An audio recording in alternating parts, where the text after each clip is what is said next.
eu vou ter que aprender, porque eu tenho maior dificuldade. Mas, vamos lá. O nosso tema hoje é Avancemos Além.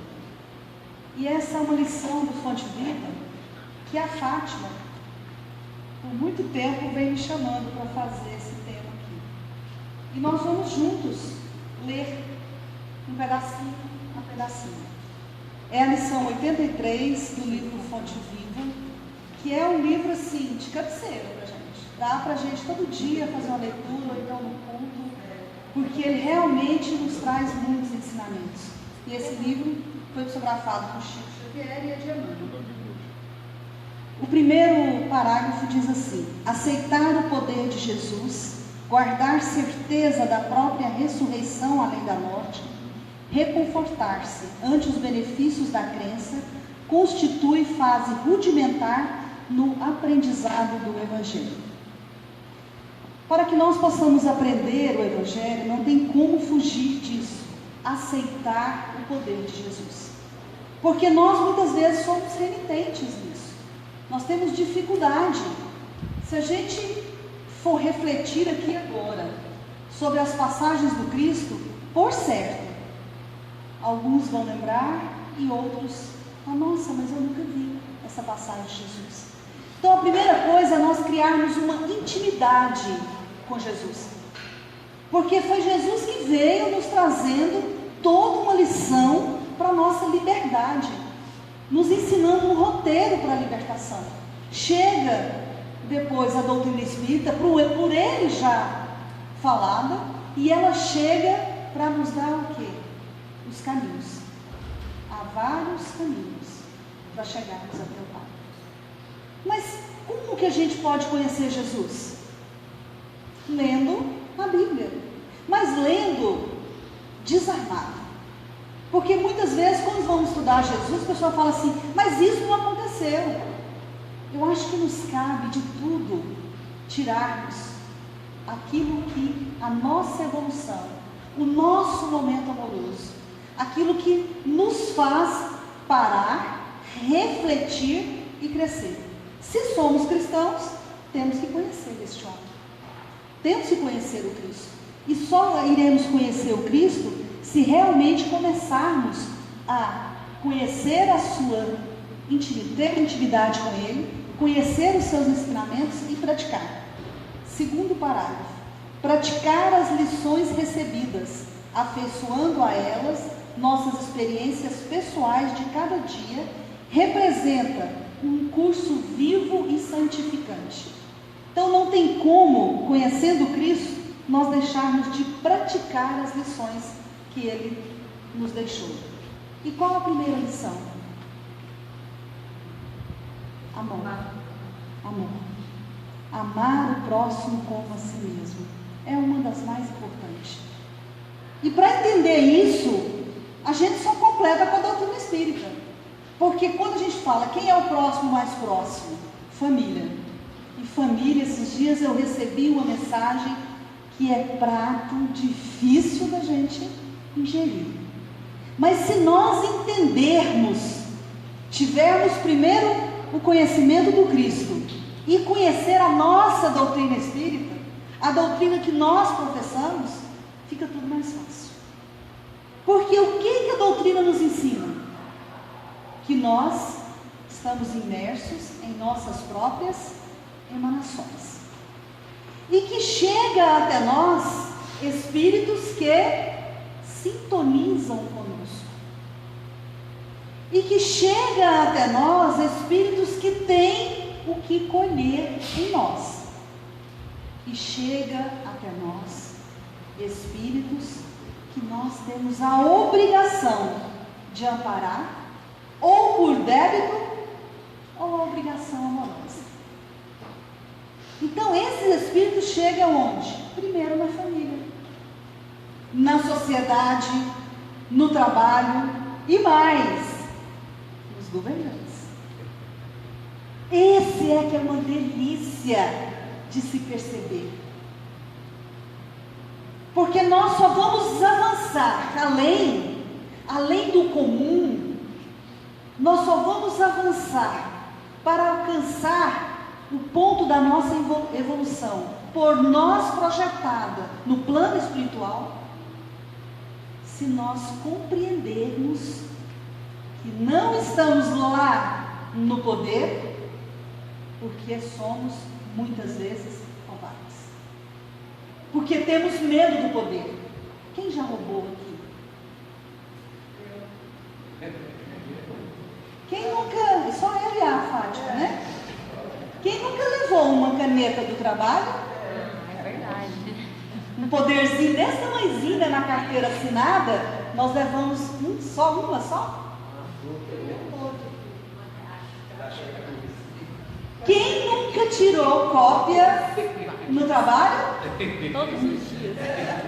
Um poderzinho desse tamanho, nós corrompendo e não temos a ética e ainda tiramos para o centro achando que somos bonzinhos. Ai, estou preparando a aula do centro. Então, em nome de Jesus, pode se matar? Pode se roubar? Pode não se ter ética? Isso é um poder lá em cima, né? Quem não? Todos os nossos CDs são originais? E livro espírita, ninguém copia, eu sei, mas tem gente por aí que copia. Eu acho que é você. Tira cópia. É crime. Então imagina se nós tivermos o poder de vereador, de deputado, de presidente. Que a gente não ia levar um caminhão de caneta? Então, nós temos que e agradecer a Deus não termos o poder. Muitas vezes, muito de nós que frequenta a casa, que é palestrante, o pessoal acha que a gente é melhor que os outros. E convidam a gente para cargos públicos. Eu já rejeitei diversos. Medo daquilo que tem em mim. Quando nós começamos a aprender a doutrina espírita, nós começamos a olhar para o outro e ver nele quem? O nosso reflexo. De onde nós viemos, gente? Do plano espiritual, certinho. Mas, quem leu aí Brasil, coração do mundo, pátria do Evangelho? Brasil, coração do mundo, pátria do Evangelho. Pois é, lá no Brasil, coração do mundo, pátria do Evangelho, Ismael, para quem não leu, Ismael é o anjo, né? Aquele que povoou, que ajudou ao Cristo a escolher e a povoar o Brasil. E lá está assim, Ismael agoniado, né? Procurando gente, espírito para colocar no nosso país. Aí ele pergunta para o Cristo: obrigado. Senhor, Jesus, onde que eu vou buscar os espíritos para povoar essa terra?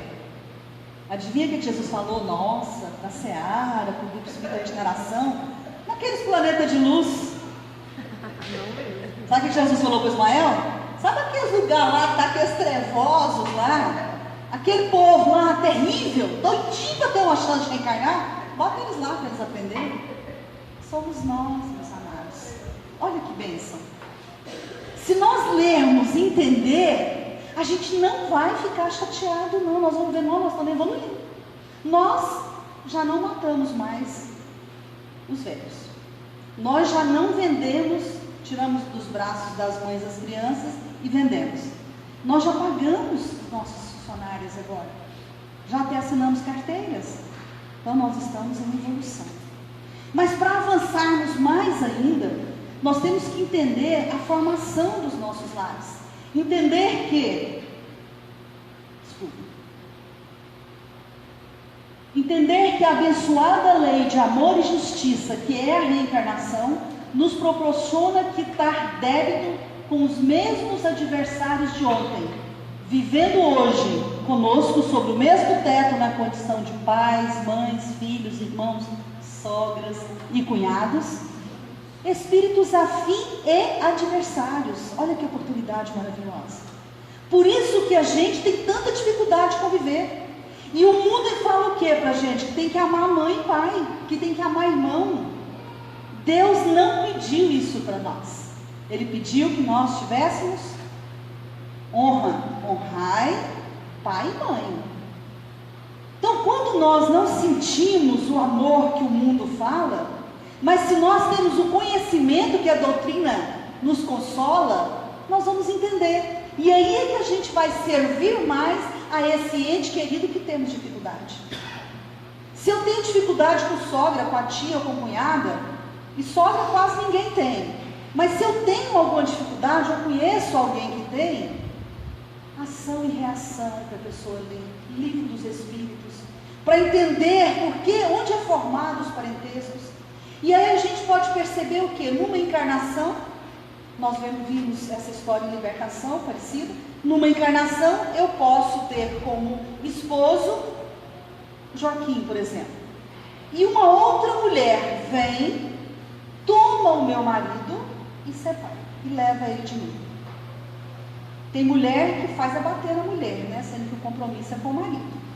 E aí, ela toma e vai embora, passa o tempo, nós três desencarnamos e reencarnamos em outra vida. A pedido. Aquela que sofreu, questão de posse, que brigou, que foi lá, bateu na mulher e aprontou, pede para vir novamente no meio deles, tendo o marido como filho. Para quê? Para aprender o amor que liberta, o amor incondicional, porque não existe esse. Nós vamos visitar filhos em clínicas ou nos presídios, fazer trabalho, e lá nós encontramos mães abraçando e beijando o filho que cometeu a maior violência, ou que é um adito, que tem vícios e que aprontou em casa. Abraça, beija, confia, leva para a clínica quantas vezes for preciso, acreditando na sua recuperação. Então vem como mãe daquele ser que tem paixão, que tem o amor posse, para que possa aprender a ter o amor incondicional. Morena, né? Geralmente as mulheres mais sérias são morenas. Aí me chega uma loira aos 19 anos, meu filho com 18 ou com 20, mais velho um pouquinho, ou mais novo. Chega aquela loira, que a gente já que é morena fica doente, né? E beija o meu amor na boca, na minha frente, e leva o meu amor embora. Por isso que há o que entre a nora e a sogra? Choque, antipatias. E se a gente conhece a doutrina, fica fácil. Porque nós, como noras, podemos dizer, uma de nós duas somos culpadas, como o próprio Evangelho nos ensina na dificuldade com os filhos. E a sogra pode dizer, nessa você ganhou ele como marido, mas eu gerei, eu alimentei. Mas é só o conhecimento, o trabalho interior que vai nos dar força para que a gente possa aprender e a gente possa se auto-educar, auto-evangelizar.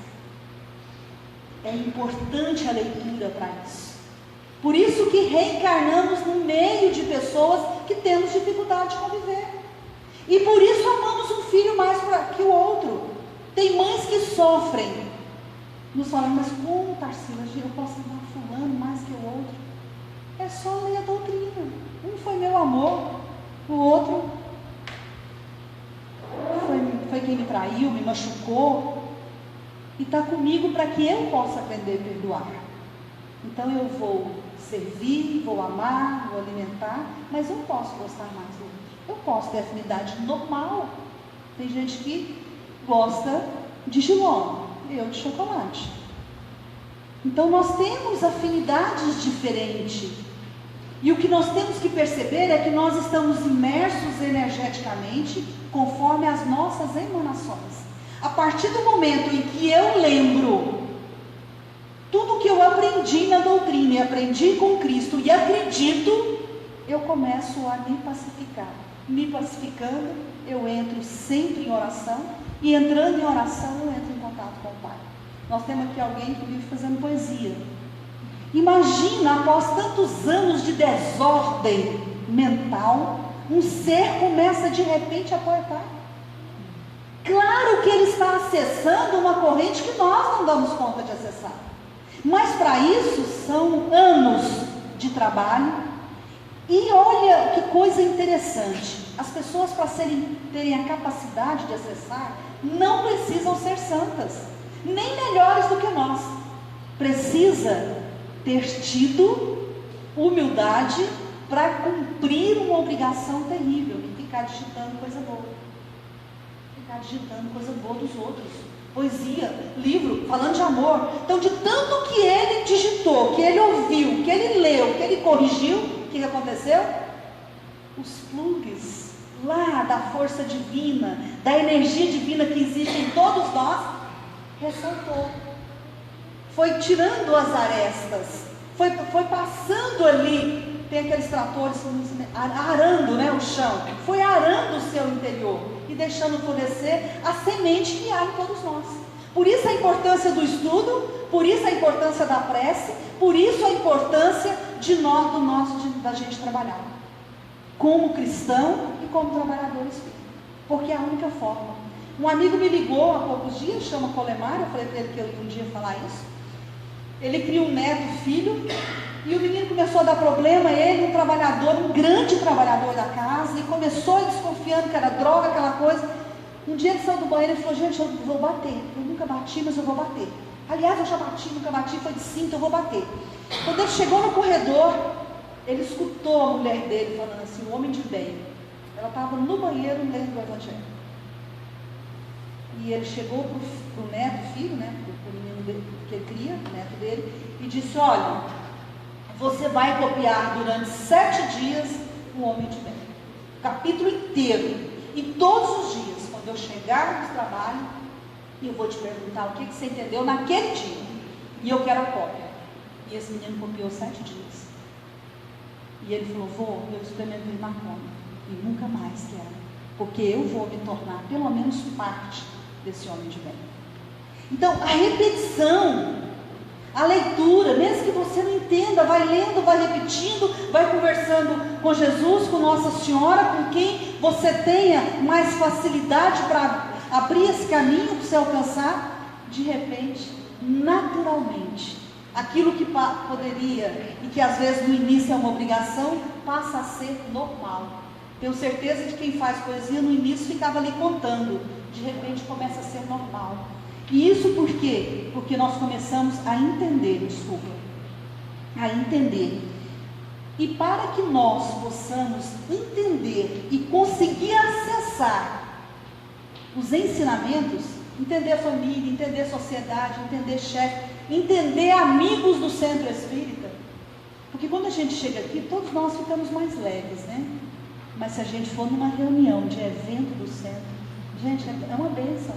Todo mundo fala: vamos fazer um evento? Vamos, que bom, vai dar tudo certo, né? Assim, Fátima, é uma bênção. Vamos pôr o valor do ingresso? Vamos, esse valor está ótimo. Então é tudo abençoado? É um problema, porque quanto mais nós trabalhamos, mais as nossas ervas afloram para que a gente possa ter condição de podar. Se a gente prestar atenção no joio e no trigo, nós vamos ver que não dá para tirar o joio quando está nascendo. Tem que esperar crescer primeiro para depois tirar, porque senão você arranca o trigo. Então é necessário a gente chegar, estudar, começar a praticar, para deixar ter coragem dos defeitos aparecer, para numa reunião alguém falar bravo, você fala também, e de repente você concorda, e de repente você fica doce. E teve gente aqui que já ficou doce, eu conheço. Gente, era uma braveza que vocês não entendem. Mas não dá para a gente ficar só nos livros. O verdadeiro homem de bem é aquele que pratica a lei da justiça, do amor e caridade. Da justiça, do amor e caridade na sua maior pureza.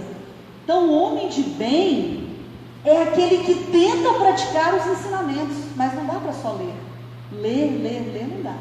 Você tem que, além da reflexão, começar a ter um trabalho interior, entrar para dentro de si, reconhecer e ver como que eu vou fazer para que eu possa praticar isso. Se interroga a sua consciência sobre os próprios atos, pergunta se não violou essa lei, se não cometeu o mal, se fez todo o bem que podia, se não deixou escapar voluntariamente uma ocasião de ser útil, se ninguém tem o que se queixar dele, enfim, se fez aos outros aquilo que queria que os outros fizessem por ele. Dá para a gente fazer isso tudo? Não dá. Mas dá para a gente, na reflexão, começar a tentar andar pelo caminho certo. E se nós começamos e tentamos todo dia, chegou no final do dia, não precisa nem praticar o que Santo Agostinho nos pede no Evangelho segundo o Espiritismo. O que eu fiz hoje que Jesus não faria. Tudo, né? Tudo. Mas não precisamos partir para isso. Nós podemos, pelo menos, começar a dizer: hoje eu fiz algo fantástico, eu consegui calar. Há 6 anos atrás, eu e meu filho Everett, que é um menino bacana demais, espírita, hoje vai dar aula, já faz palestra. Ele falou: mãe, eu queria propor um negócio para a senhora. Vamos a partir do 1º de janeiro desse próximo ano, porque tem isso, né? A pessoa faz aquelas promessas, né? Tem gente que pula onda, né? Não sei se faz alguma diferença, né? Mas, aí, ele falou: vamos parar de mentir? Gente, quem mente aqui, hein? Eu achei que eu não mentia. E eu falei: não é fácil. Gente, é difícil demais. Para ele é mais fácil, porque, por exemplo, se a Fátima chega e fala: Tarsila, você pode fazer uma palestra para mim quinta-feira que vem? Se eu falar não, eu falo só não? Você consegue só dizer não? Você tem que explicar. E sabe o que é? Que a gente tem medo do outro. A gente quer que o outro admire a gente, que acha a gente bonzinho. O meu filho é irritante. A gente fala: faz isso para mim. Ele fala: não. Aí você fica esperando ele te explicar por que não. Ele não explica, não. Não acabou. Você não pode ir em algum lugar, você fala não, e aí você dá a desculpa, e às vezes não é verdade, é mentira social. Gente, é difícil, eu estou praticando há 6 anos. Nossa, agora é menos, né? Mas eu comecei a ver que como a gente faz, é difícil ser verdadeiro, até mesmo com quem convive conosco. E nós temos que fazer isso, começar a praticar um pouquinho, alguma coisa. É 8h30? 8h35? Tá. Porque a prática nos leva a isso. Qual o meio prático mais eficaz que tem o homem de se melhorar nessa vida e de resistir à atração do mal? Está lá no Livro dos Espíritos. Que na verdade o Livro dos Espíritos é um roteiro para a gente se tornar uma pessoa de bem. Tem todas as respostas. Quem está grávida aí, eu quase morri de rir saindo, posso nem contar, né? Porque agora eu estou filmando, saindo ali agora do banheiro, nós duas, né? Mas quem está grávida, quem tem filho, quem tem neto, o Livro dos Espíritos tem roteiro para educar filhos. A gente fez um seminário de 1 dia e meio em Bela Vista, só baseado no Livro dos Espíritos sobre educação de filhos. É fantástico.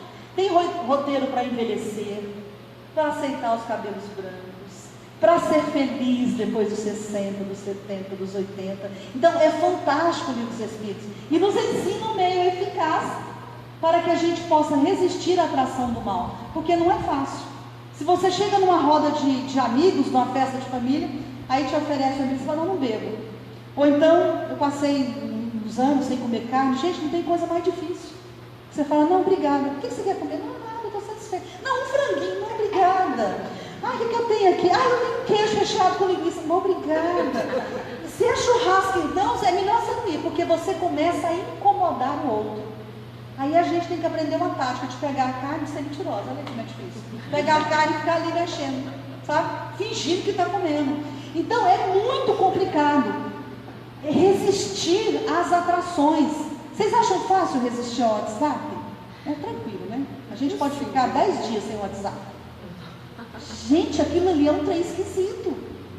As pessoas têm gente, e olha que o Dr. Everett, um grande mentor nosso, disse um dia que família tem que ter uma televisão só na casa. Tem gente que acha o máximo ter uma em cada quarto. O dia que ele falou isso, eu tinha 2, quase morri, tirei do meu quarto. Nunca mais tinha televisão no quarto. Obedecer também mentor não é fácil, não. Aí depois o celular não pode estar no quarto que você dorme. Aí a pessoa fala: mas como é que faz o despertador? Digital. Compra aquele despertador, não faz barulho não, porque tipo um rádio. Tem ainda, gente? Não, gente. Não existe? Mais, não. Não, mas existe lá no camelódromo, você só vai com as horas. Tem que ter, gente. Não tem que ter. Ou então dorme com a porta aberta e põe lá fora. Porque ele continua. Primeiro está impregnado de sujeira, né? Mas tudo bem. Mas ele continua soltando energia e radiação, ainda por cima. Radiação. Então a gente tem que separar todo o eletrônico. E ele disse mais ainda que tinha que dar 50 passos até chegar na cama. Depois que desliga a televisão, eu falei, mas vai em casa tua pequena, fica dando voltinha. O que é isso? Olha que mentor, né? Aí ele falou, sabe por quê, minha filha? Porque nós temos que ir tirando os miasmas do que acabamos de assistir. Mas eu estava assistindo uma coisa boa, e a propaganda? Você nem viu, você nem absorveu. Aí hoje o pessoal é melhor ainda, né? As pessoas hoje vêem televisão com o... Aí é que não vê o que está passando mais, ingere tudo. E nós somos o que ouvimos. Nós somos o que vemos, mesmo sem estar olhando. As propagandas subliminais provam isso. Você passa na rua, tem um outdoor, você não viu, mas você gravou. E nós começamos a entrar na sintonia do mundo. Dá para sair do mundo? Não dá. Mas dá para desligar os eletrônicos um pouco e olhar nos olhos da pessoa. Tem família que está mandando recado pelo celular, na mesma casa. Então nós temos que começar a sentar. Na mesma linguagem. Pois é. Tem condição? Na mesa do bar, várias pessoas ali, cada um.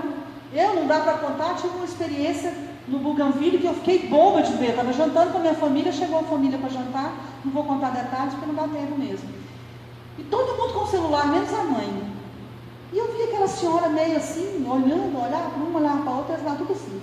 Aí o pai e um deles foi fazer o prato, pôs na mesa e ela continuou olhando eles lá e eles comendo do lado. Depois eles cantaram parabéns para ela. Aí eu entendi que estava almoçando fora com a mãe, porque era aniversário. Era? É presente? Então a gente tem que entender a nossa obrigação com a família, com as pessoas que têm mais dificuldade, né, de estar conosco, até de responder mensagem. Eu fui ensinar para minha mãe e falei, pronto, ensinei a bichinha a pegar. Empurrei ela para um grau. E agora ela vive, mas ela trabalha. Então o sábio da humanidade nos disse isso, que nós temos que conhecer a nós primeiro. E uma coisa maravilhosa, que nós podemos um dia voltar aqui para conversar sobre isso. Vamos aprender a nos amar, nos perdoar, nos colocar no colo, gente. A gente às vezes é muito duro conosco. Vamos aprender isso. Coloca no colo e fala, nossa, errei. Olha para o espelho, se acha linda, feliz. E pare de querer ser perfeita. Pare de querer cumprir tudo e de ser boa. Você tem que fazer e praticar a bondade naturalmente. Para isso você tem que, amando-se, conhecendo, começar a mudar naturalmente. Porque é muito mais fácil e menos sofrido. E como que a gente faz para sair do comodismo? Porque muitas vezes a gente não muda porque nós somos acomodados. Acomodados até na casa espírita. Tem gente que começa a trabalhar, ou conhece a doutrina, vem todo dia no centro. Pega tudo quanto é trabalho, isso é comodismo. É medo de não ficar com você mesmo. É medo de não trabalhar onde? No seu lar, com seus familiares. Nossa, mas fulano trabalha o dia inteiro, vai para o centro todo dia, sábado, domingo está fazendo sopa. Já tira essa paz. E está fazendo sopa, e está visitando doente, e fica procurando quem está doente que eu quero atender. Mas gente, cuidado, porque você pode estar fugindo da sua tarefa, primeiro, que é atender o seu lar e atender o próximo. Porque as pessoas que estão com você precisam da sua energia, precisam do seu exemplo, precisam até mesmo das suas dificuldades, para que cada um possa se moldar. E nós somos acomodados, é a única forma de sair. É a gente começar a ver qual que é o meu compromisso atual nessa encarnação. Comece a perceber, é criança? É estar na casa dando passe? É ajudar aqui e ali, e a minha família também? É me corrigir? Porque ninguém, nós temos o mal, a gente acha que está sempre certo. Às vezes nós somos espíritos da nossa família, tem um que não é, e nós queremos empurrar goela abaixo. Cada um no seu limite, cada um no seu momento, cada um no seu grau de entendimento.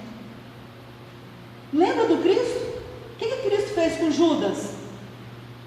Antes de ser entregue, quem lembra? Todo mundo, eu sei que vocês conhecem Jesus, Judas, né? Então, o que ele fez? Vai, meu amigo, vai fazer o que você tem que fazer. O que ele fez com Pedro? Falou, Pedro, avisou Pedro, você vai me negar, Pedro, você vai cair no buraco 3 vezes, você vai desesperar. Ah, Senhor, jamais. Tu me amas? Amo. Ele ficou irritado, porque Jesus perguntou 3 vezes para ele. Tu me amas? Amo, Senhor. Para quê? E Jesus avisou, antes que o galo cante, tu vai me negar 3 vezes. E eu falo que ali Jesus nasceu para Pedro.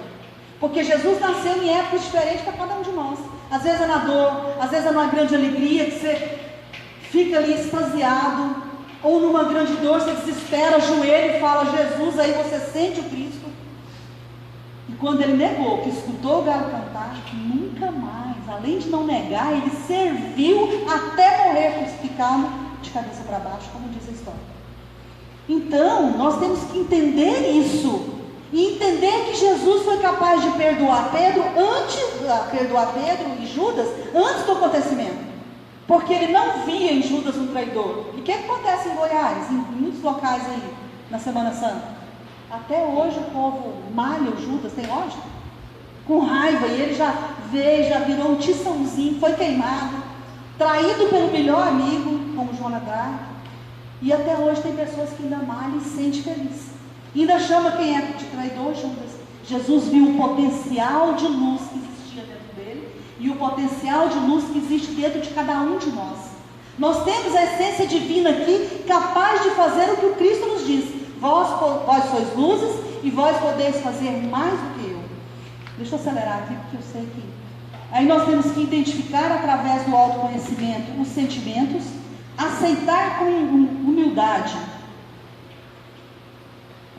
Com humildade, que possui esse sentimento. A gente tem que entender isso. Nós temos sentimento, e temos, mas para que a gente possa avançar além, nós temos que, na verdade, entender a dificuldade, nos perdoar, e através do conhecimento e do trabalho, a gente começa o que a doutrina nos pede, a reforma íntima. Mas não é a reforma de dor, não, é a reforma calma, tranquila, equilibrada, a reforma que nos deixa feliz, refletir, desejar e agir. Eu só não vou ler porque nós estamos correndo mesmo. Então nós temos que ter vontade e ter ação. Mas para ter ação nós temos que saber que ferramenta usar. Muita gente quer mudar, mas não estuda, não faz curso. Vocês sabem quem limpou isso aqui hoje? Quem faxinou? Às vezes depende da gente vir faxinar a casa, passar um pano nas cadeiras, ser o caixa no bazar. Parece que eu vi alguém pedindo, pelo amor de Deus, gente, são quantos trabalhadores, eu estou precisando de uma pessoa para me substituir. E é isso que nós temos que fazer, sair do nosso comodismo também fora da casa e vir arregaçar as mangas e chamar. E lá na casa, a partir do trabalho árduo, do curso, do conhecimento, a gente começa a agir de forma diferente. Aí você transforma. Se você quer transformar a sua família, comece em você. Comece em você, porque é a única forma. O homem, olha o que diz os prolegômenos lá no parágrafo 12. O homem que quintessencia o espírito pelo trabalho. E tu sabes que só mediante o trabalho do corpo, o espírito adquire conhecimento. Interessante, né? A gente acha que o conhecimento é só ler. Não é. A gente só absorve o conhecimento da doutrina espírita. A gente só absorve Cristo se nós trabalharmos. Porque nós vamos despertar a fé, mas a fé sem obras é morta. Então o trabalho é trabalhando, é lidando com a pessoa com problema, é lidando com o espírito doente, é lidando na desobsessão, vendo o espírito sofredor chegando aqui, contando as suas experiências, é lendo os livros e vendo os espíritos no plano espiritual, como em Obreiros da Vida Eterna, falidos, e ali falando, porque a gente esconde as nossas dificuldades. e ali eles colocando para fora a falência, o erro, é que nós vamos aprender e sedimentar o conhecimento.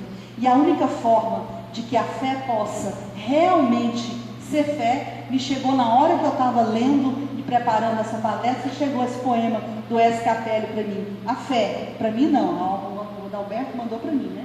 A fé, não existe fé sem obras, não existe fartura sem sobras. Pensem bem nessa frase. O melhor da bondade é ser bom, o melhor da natureza é a beleza, o melhor da verdade é a certeza, o melhor da melodia é o tom. Prove sua fé pelas obras e da tua fartura ofertas as sobras. E nós muitas vezes temos fartura de palavra, temos fartura de conhecimento, temos fartura de abraço. Não é só a comida, a roupa, nós temos que nos doar. E nós temos fartura disso, porque quem ama Cristo, quem reconhece o poder de Cristo, quem conhece a doutrina, quem lê as obras, quem lê S. Capelli, tem uma fartura de conhecimento e de palavras para abraçar, para enxugar a lágrima, para levantar o caído, porque basta amar. Lembra do Cristo? Qual era o maior crime na antiguidade? O adultério. E diante da multidão ali, com as pedras dos erros nas mãos, dos seus próprios erros, Cristo perguntaram para ele: "Ah, Senhor, o que fazes?" Ele simplesmente agacha e começa a escrever no chão, para dar tempo às pessoas a sentir a sua aura, o seu amor que expandia. Porque se você chegava diante de Chico Xavier, se você chegasse uma vez, você sentia mal. Você ia chegando devagar, depois você ia chorando e chorava o tempo todo que estava perto dele. E Jesus então calmamente deixou que as pessoas sentissem a sua energia. Eu tenho certeza que quando ele olhou e disse: "Quem não tiver pecado, que atire a primeira pedra", muitos já estavam apaixonados por Cristo. E dizem que os de cabelos brancos, os nossos, né? Os de cabelos brancos, os mais velhos, foram os primeiros a soltar. Que quanto mais vivemos, mais oportunidade nós temos de errar. Desculpa. Mais oportunidade nós temos também de acertar. Que nós possamos então encerrar só lembrando disso, que o arrependimento não é o choro, é a ação. Não voltar a fazer determinada coisa é a essência do mais verdadeiro arrependimento. E para concluir, olha a leitura final. O aluno não se retira dos exercícios do alfabeto, nunca penetra o luminoso domínio mental dos grandes mestres. Não basta situar nossa alma no pórtico do templo e aí dobrar os joelhos. Quer dizer do operário que fica à porta da oficina e não trabalha? Existem milhares de crentes da Boa Nova nesta lastimável posição de estacionamento. São quase sempre pessoas corretas em todos os rudimentos da doutrina. Precavendo-me contra semelhantes males, afirmou Paulo, deixando os rudimentos da doutrina de Jesus, prossigamos até a perfeição. Evitemos assim, amigos, a posição de aluno que estuda e jamais se harmoniza. Que a paz de Jesus possa nos orientar para isso, que nós possamos aprender que somos trabalhadores, não da sala de aula, mas trabalhadores dos cursos da casa e principalmente para executarmos a prática, porque só assim nós vamos conseguir avançar muito além e chegarmos ao ponto que nós escolhemos para vencermos nessa encarnação. E sempre, queridos, diante de qualquer situação, olhem para frente, vejam o que vocês têm que percorrer, projetem, planejem, parem um pouco, desliguem os eletrônicos, olhe para o dia seguinte e veja o que farei de bom para alguém. Olhe para trás e veja os erros que você já cometeu em dias passados. Olhe para os lados, com quem vocês podem contar. Olhem para cima e sintam Deus na presença amorosa do sol ou das estrelas. E olhem para dentro de si e descubram o potencial divino que tem dentro de cada um. E usem esse potencial ao seu favor e a favor do próximo. Que Jesus nos abençoe hoje e sempre. Que esse seja.